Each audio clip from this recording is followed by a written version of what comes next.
Right, mastreets esocial media manoswera ndichiona kuongorora nyaya dzevanhu kuti dziri kufamba sei. Aiwa, ndinayo nyaya hondo pakati pa Chatunga Mugabe uyo akanga uyo mwana wevakanga vari mbori ndoshona chaicho wevakanga vari mbori mutungamiriri wenyika the late President Mugabe anditi tingoti may his soul continue resting in peace Gushungu anditi so mwana wawo mukomana anonzi Bellarmine Chatunga Mugabe ndiakatanga hondo na Passion Java anditi akatuka Passion Java akadzorerawo. So this time mukomana azoradza kuti anyanyisa kudzamisa nyaya anditi adzamisa nyaya nekuti azoinvolvawo mukadzi waPassion Java anonzi iye Lilly Java anditi asi ndisanda kuradzai kapost kandoda kuti muone kezviri kuitika. Usati wasubscribe, I kindly ask you to subscribe, turn on your notification bell so that every time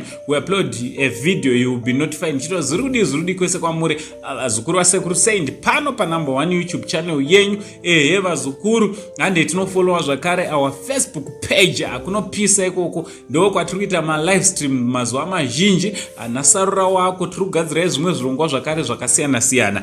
So post randoda kuti muone nde rino iri so anonzani uyu mupano wekwaMugabe uyu ati Chatunga akabva anyora obva taga Lilly Java kwete Lilly ande obati Lilly Java, tell your old ex-husband to stop calling us nonsense.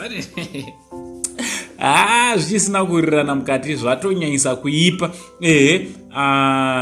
Indofunga kuti zona apa pari kuti to stop calling us.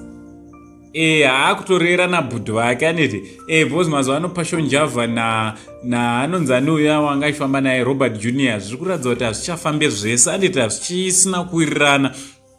Zvingoprova chete kuti blood thicker than water anditi blood is thicker than water wazukuru amene kuti munozviona sei hondo iyi inopera zvakanaka here wazukuru. Aiwa, ngataura necomment section kuti munofungei nezvenyaya iyi. From Uncle saying the only Zim Uncle ndo post randandingozokuradzai hondo iri kupfuurira mberi tichiti much love.